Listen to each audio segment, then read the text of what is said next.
मैं धीर सिंह आप लोगों का स्वागत करता हूं आपके अपने educational YouTube channel SDS GS research centre पे। आज हम लोग क्लास 10th की जो केमिस्ट्री है जिसमें कि हम लोग ऑर्गेनिक केमिस्ट्री पढ़ रहे हैं। पहला वाला पार्ट में हम लोगों ने इंट्रोडक्शन देखा था और उसमें जो हम लोगों ने जाना था जो ऑर्गेनिक केमिस्ट्री होती है उसका जो किंग एलिमेंट होता है जिसको कि हम लोग सी कहते हैं, सी के बारे में हम लोगों ने इंट्रोडक्शन को देखा था। तो आज की इस वीडियो में हम लोग केमिकल बॉन्ड के बारे में जानेंगे। क्या? तो केमिकल बॉन्ड। तो चलिए आइए स्टार्ट करते हैं। तो देखिए केमिकल बॉन्ड की अगर हम बात करें तो केमिकल बॉन्ड का कितना टाइप्स होता है, तो केमिकल बॉन्ड का 2 टाइप्स होता है। पहला की बात करें तो इसको कहते हैं आयोनिक बॉन्ड। क्या? तो आयोनिक बॉन्ड कहते हैं। और दूसरा की बात करें तो इसको कोवैलेंट बॉन्ड कहते हैं। क्या? Covalent bond. क्या कहते हैं इसको? तो कोवैलेंट बॉन्ड कहते हैं। और कोवैलेंट बॉन्ड में जो हम लोग पढ़ेंगे इसके 3 टाइप्स के बारे में पढ़ेंगे। मीन्स ऑर्गेनिक केमिस्ट्री में की बात करें तो उसमें कोवैलेंट बॉन्ड पढ़ते हैं और इसमें 3 टाइप का बॉन्ड होता है। डायरेक्ट यूँ बोले कि कोवैलेंट बॉन्ड का 3 टाइप्स होता है। पहला होता है सिंगल कोवैलेंट बॉन्ड। क्या? तो सिंगल कोवैलेंट बॉन्ड होता है। वही दूसरा की बात करें तो डबल कोवैलेंट बॉन्ड होता है। क्या? तो डबल कोवैलेंट बॉन्ड होता है। और तीसरा की बात करें तो तीसरा जो होता है वो ट्रिपल कोवैलेंट बॉन्ड होता है। क्या? तो ट्रिपल कोवैलेंट बॉन्ड होता है। तो आइए बारी बारी से हम लोग जानते हैं आयोनिक बॉन्ड और कोवैलेंट बॉन्ड के बारे में। तो सबसे पहले हम लोग चर्चा करते हैं आयोनिक बॉन्ड की। किसकी? तो आयोनिक बॉन्ड की चर्चा करेंगे। इसमें देखेंगे कि कहाँ पर आयोनिक बॉन्ड बनता है। देखिए आयोनिक बॉन्ड जो बनता है वो मेटल और नॉन मेटल के बिटवीन बनता है। किसके किसके? तो मेटल और नॉन मेटल के बिटवीन में जो होता है किस बॉन्ड का फॉर्मेशन होता है? तो वो आयोनिक बॉन्ड का फॉर्मेशन होता है। वहीं अगर नॉन मेटल के बिटवीन का बात करें, क्या? तो नॉन मेटल और नॉन मेटल के बिटवीन तो वो कोवैलेंट बॉन्ड का फॉर्मेशन होता है। ठीक है, तो आइए देखते हैं कि आयोनिक बॉन्ड का फॉर्मेशन कैसे होता है। जैसे देखिए आपके पास में एक मेटल है सोडियम। क्या? तो एक मेटल है सोडियम और दूसरा नॉन मेटल है आपके पास में क्लोरीन। अब देखिए ये जो सोडियम है इस सोडियम का एटॉमिक नंबर कितना होता है? तो इस सोडियम का एटॉमिक नंबर जो होता है 11 होता है। इसलिए इसका इलेक्ट्रॉनिक कॉन्फ़िगरेशन क्या हो जाएगा? 281। वहीं पर क्लोरीन की अगर बात करें तो इसका एटॉमिक नंबर कितना होता है? तो क्लोरीन का जो होता है एटॉमिक नंबर 17 होता है। इसलिए इसका इलेक्ट्रॉनिक कॉन्फ़िगरेशन 287 हो जाएगा। तो मीन्स ये जो हमारा सोडियम एटम है, सोडियम जो मेटल है, इसके बाहरी कक्षा में कितना इलेक्ट्रॉन है? तो यहाँ पर हम लोग देख रहे हैं 1 इलेक्ट्रॉन है। तो यहाँ पर क्या करते हैं? 1 इलेक्ट्रॉन ऐसे दे देते हैं। उसके बाद यहाँ पर जो हमारा क्लोरीन है, क्लोरीन के सबसे बाहरी जो सेल है उसमें टोटल कितना इलेक्ट्रॉन? तो देखना 7 इलेक्ट्रॉन है। तो यहाँ पर हम लोग 2, 2, 4, 2, 6, 7 इस तरह से हम लोग 7 इलेक्ट्रॉन दे देते हैं। अब ये दोनों क्या कर रहा है? एक दूसरे से रिएक्शन करेगा। रिएक्शन कैसे करता है? हम लोग जानते हैं कि रिएक्शन किसी भी एटम के बीच में तभी हो सकता है जबकि वहाँ पर इलेक्ट्रॉन का क्या हो? आदान प्रदान हो। मीन्स इलेक्ट्रॉन का या तो कोई लूज़ करे, कोई गेन करे या तो शेयरिंग हो, तभी जाके क्या होता है? हमारा केमिकल रिएक्शन होता है।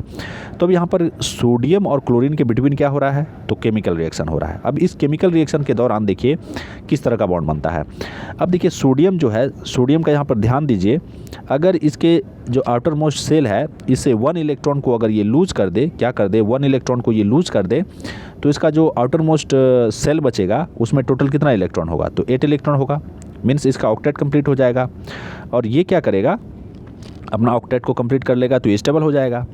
और क्लोरीन को ये 1 इलेक्ट्रॉन अगर ये दे देगा तो क्लोरीन को भी देखिए 8 इलेक्ट्रॉन हो जाएगा और ये भी क्या हो जाएगा? अपना ऑक्टेट कंप्लीट करेगा और ये भी क्या हो जाएगा? तो स्टेबल हो जाएगा। अब यहाँ पर देखिए जैसे ही ये क्या करता है, इसको 1 इलेक्ट्रॉन दिया तो दूसरा स्टेप में देखिए क्या होता है? यहाँ पर सोडियम 1 इलेक्ट्रॉन चूँकि दे दिया है ये, तो इसलिए यहाँ पर इसके ऊपर में एक प्लस आयन चले आता है और ये जो क्लोरीन है, क्लोरीन के ऊपर पर 1 इलेक्ट्रॉन बढ़ गया है। तो 1 इलेक्ट्रॉन बढ़ जाने के कारण इस पर यहाँ पर क्या आ जाता है? तो माइनस आ जाता है। जैसे देखिए यहाँ पर ये इसको ऐसे करेंगे, जैसे ये सोडियम था एक इलेक्ट्रॉन है क्लोरीन, क्लोरीन पे 1 2 3 4 5 6 7, ये एक इलेक्ट्रॉन इसको दे दिया। तो मीन्स यहाँ पर क्या हो जाएगा, अब सोडियम में एक इलेक्ट्रॉन की कमी हो गई है तो इसलिए यहाँ पर प्लस चार्ज हो जाएगा। उसके बाद क्लोरीन क्या है, क्लोरीन में एक इलेक्ट्रॉन बढ़ गया है तो इसलिए यहाँ पर क्या हो जाएगा, एक माइनस चार्ज हो जाएगा। अब देखिए यहाँ पर सोडियम आयन हो गया, ये क्लोरीन आयन हो गया।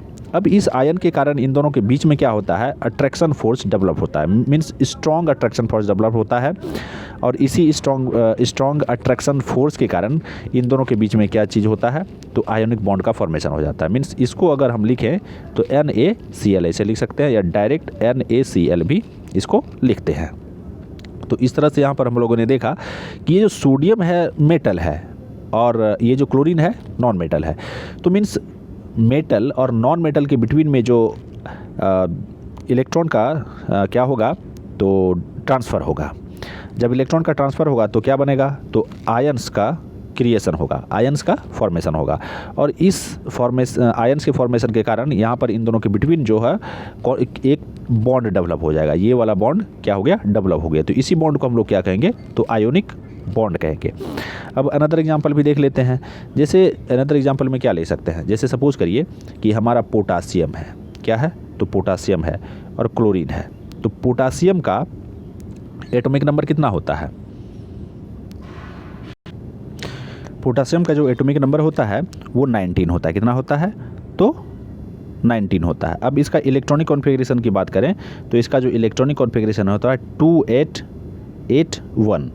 और क्लोरीन का तो जान ही हम लोग एटॉमिक नंबर 17 होता है, 287। अब देखिए यहाँ पर अगर ये जो हमारा पोटासियम है ये एक इलेक्ट्रॉन को अगर लूज कर दे तो इसके आउटर मोस्ट सेल में कितना इलेक्ट्रॉन हो जाएगा, तो 8 इलेक्ट्रॉन हो जाएगा और ये स्टेबल हो जाएगा। तो मीन्स पोटासियम क्लोरीन को कहता है कि मैं स्टेबल हो जाऊंगा अगर आप मेरा एक इलेक्ट्रॉन ले लें। तो क्लोरीन को भी क्या होता है, ज़रूरत होता है एक इलेक्ट्रॉन का। किसको, तो क्लोरीन को भी एक इलेक्ट्रॉन का क्या होता है, नीड होता है, ज़रूरत होता है उसको स्टेबल होने के लिए। तो क्लोरीन कहता है कि ठीक है कोई बात नहीं, आप हमको एक इलेक्ट्रॉन दे दीजिए। तो देखिए यहाँ पर ये एक इलेक्ट्रॉन है यहाँ पर, अब इन दोनों के बीच में एक केमिकल रिएक्शन हो रहा है। तो 1 2 3 4 4 5 6 7। अब यहाँ से ये क्या किया, एक इलेक्ट्रॉन यहाँ पर इसको दे दिया। तो जैसे ही एक इलेक्ट्रॉन इसको डोनेट करता है तो देखिए यहाँ पर एक, चूँकि ये एक इलेक्ट्रॉन क्या कर दिया है, तो लूज कर दिया है, इसलिए पोटासियम के ऊपर पे कितना चार्ज होगा, तो +1 चार्ज होगा। और ये जो क्लोरीन है, क्लोरीन के ऊपर पे कितना चार्ज होगा, माइनस चार्ज होगा। अब इस तरह से इन दोनों के बिटवीन में एक बॉन्ड का फॉर्मेशन हो जाता है। मीन्स इसी बॉन्ड को हम लोग क्या कहेंगे, तो आयोनिक बॉन्ड का नाम देते हैं। तो यहाँ पर सिंपल में अगर हम लोग देखें तो आयोनिक बॉन्ड का फॉर्मेशन जो होता है मेटल और नॉन मेटल के बिटवीन होता है। और इतना ही नहीं बल्कि जब मीन्स ये जो सोडियम है ये क्या करेगा, मीन्स मेटल है वो क्या करेगा, इलेक्ट्रॉन को लूज करेगा, और जो नॉन मेटल होगा वो इलेक्ट्रॉन को क्या करेगा, तो गेन करेगा। जैसा कि हम लोगों ने सोडियम और क्लोरीन के भी केस में देखा था। अब इसी तरह से आप लोगों को जो ये इलेक्ट्रॉन डॉट स्ट्रक्चर है आप लोगों को बनाना है किसके किसके बिटवीन में, तो मैग्नीशियम और क्लोरीन के बीच में। क्या, तो मैग्नीशियम और क्लोरीन के बीच में आप लोगों को इलेक्ट्रॉन डॉट स्ट्रक्चर बनाना है। मैग्नीशियम ऑक्साइड के बिटवीन में, क्या, तो मैग्नीशियम ऑक्साइड के बिटवीन में। तो मैं आप लोगों वीडियो को पॉज करके कॉपी पेज को उतारें, फिर उसको क्या करें, बनाएं, फिर मेरे इस वीडियो को देखें कि किस तरह से इन दोनों के बिटवीन में जो है मैग्नीशियम और क्लोरीन के बीच में आयोनिक बॉन्ड का फॉर्मेशन होता है। अब देखिए जैसे ये मैग्नीशियम है, ये क्या है, क्लोरीन है। अब मैग्नीशियम का जो एटॉमिक नंबर होता है वो क्या होता है, तो 12 होता है। तो इसका 2 8 और 2 ऐसा होगा इलेक्ट्रॉनिक कॉन्फ़िगरेशन। और क्लोरीन का इलेक्ट्रॉनिक कॉन्फ़िगरेशन कितना 17 है, तो मीन्स 2 8 7 होगा। अब देखिए मैग्नीशियम का जो सबसे आउटर मोस्ट सेल में सबसे बाहरी कक्षा में टोटल कितना इलेक्ट्रॉन है, तो 2 इलेक्ट्रॉन है। तो यहाँ पर दीजिए इसका 2 इलेक्ट्रॉन प्लस, अब ये क्लोरीन है, क्लोरीन में तो 1 2 3 4 5 6 7।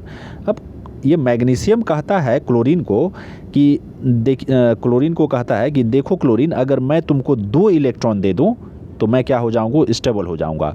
बट ये क्लोरीन कहता मैं तो अकेला हूँ, मैं क्या हूँ, तो अकेला हूँ, मैं तुम्हारा 2 इलेक्ट्रॉन नहीं ले सकता, हाँ तुम्हारा भार थोड़ा हल्का कर सकता हूँ, तो चलो तुम 1 इलेक्ट्रॉन दे दो। तो ये क्या करता है, इसको 1 इलेक्ट्रॉन दे देता है। बट 1 इलेक्ट्रॉन तो इसके पास में रहा, तो मीन्स 1 इलेक्ट्रॉन और कौन लेगा, तो क्लोरीन अपने और एक पार्टनर को बनाता है।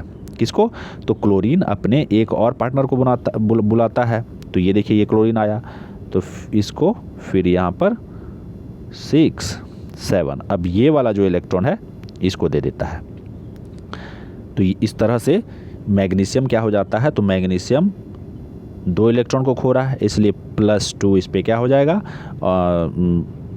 2 प्लस हो जाएगा। और क्लोरीन को जो हम लोग ऐसे लिखेंगे 2Cl-, ठीक है, क्योंकि यहाँ पर 2 क्लोरीन, देख लीजिए एक क्लोरीन यहाँ पर है, दूसरा क्लोरीन, एक क्लोरीन यहाँ पर है, दूसरा क्लोरीन यहाँ पर है, इसलिए हम लोगों ने ऐसा इसको लिखा।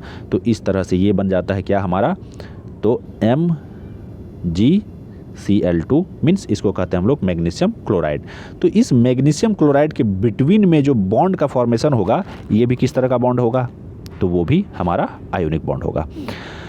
अब मैग्नीशियम ऑक्साइड के बिटवीन में किस तरह से आयोनिक बॉन्ड का फॉर्मेशन होगा, उसको भी देख लेते हैं। तो देखिए जैसे है, ये हमारा मैग्नीशियम है और ये ऑक्सीजन है, इन दोनों के बीच में क्या होना है, तो केमिकल रिएक्शन होना है। और इस केमिकल रिएक्शन के ड्यूरेशन में ही क्या होगा, तो आयोनिक बॉन्ड का फॉर्मेशन होगा। मीन्स मैग्नीशियम और ऑक्सीजन के बीच में जब केमिकल रिएक्शन होगा तभी क्या होगा, इन दोनों के बीच में आयोनिक बॉन्ड का फॉर्मेशन होगा।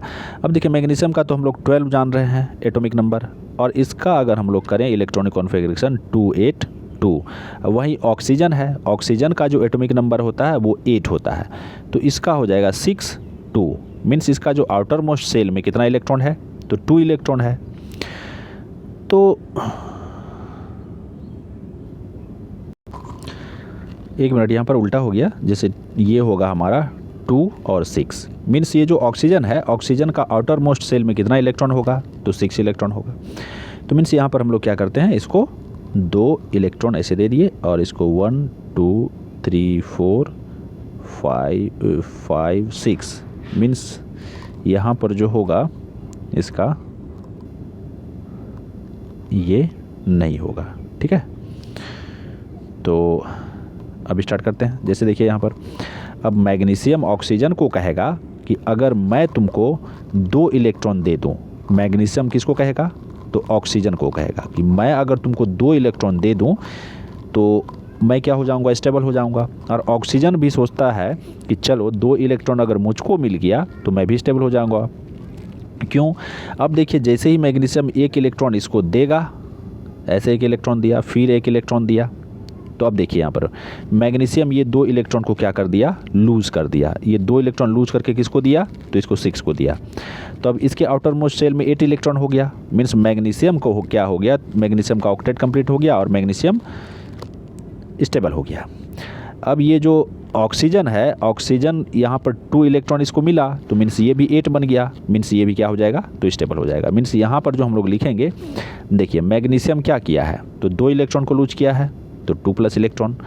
और ऑक्सीजन को कितना मिला है, 2 इलेक्ट्रॉन मिला है, तो 2 इलेक्ट्रॉन मिला है।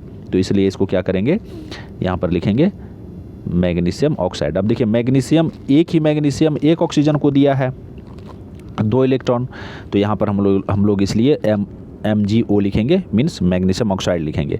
लेकिन वही मैग्नीशियम क्लोराइड के केस में क्या देखे थे, 2 क्लोरीन को देना पड़ा था, इसलिए वहाँ पर उसको हम लोग क्या लिखे थे, तो MgCl2 मीन्स मैग्नीशियम क्लोराइड लिखा था। तो इस तरह से हम लोग देख रहे हैं कि आयोनिक बॉन्ड का जो फॉर्मेशन होगा वो किसके किसके बीच में होगा, तो वो मेटल और नॉन मेटल के बिटवीन में होगा।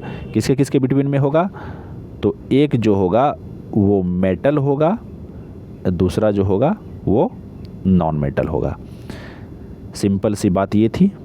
और इसमें क्या करेगा, ये जो सपोज करिए ए एक मेटल है, बी एक नॉन मेटल है, और मेटल हर हमेशा इलेक्ट्रॉन को लूज़ करेगा और जो नॉन मेटल होगा मीन्स ये जो हमारा बी है, ये हर हमेशा इलेक्ट्रॉन को क्या करेगा, तो गेन करेगा। मेटल हमेशा इलेक्ट्रॉन को लूज करेगा, मेटल हमेशा इलेक्ट्रॉन को क्या करेगा, तो लूज करेगा, और नॉन मेटल हमेशा इलेक्ट्रॉन को क्या करेगा, तो गेन करेगा। और जो इलेक्ट्रॉन को क्या करता है, लूज करता है, तो उसके ऊपर पे प्लस का साइन आता है, और जो इलेक्ट्रॉन को गेन करता है उसके ऊपर माइनस का साइन आता है। मीन्स यहाँ पर देखिए मेटल और नॉन मेटल को पहचानने का, आइडेंटिफाई करने का ये बेस्ट तरीका है कि ये क्या किया है, तो मेटल को इलेक्ट्रॉन को लूज करेगा, इसलिए ए क्या हो जाएगा, मेटल हो जाएगा। मीन्स प्लस का जो साइन होगा, मीन्स पॉजिटिव आयन्स जो होगा वो क्या होगा, तो वो हमारा मेटल होगा। पॉजिटिव आयन्स जो भी होगा वो मेटल होगा, जो नेगेटिव आयन्स होगा वो नॉन मेटल होगा।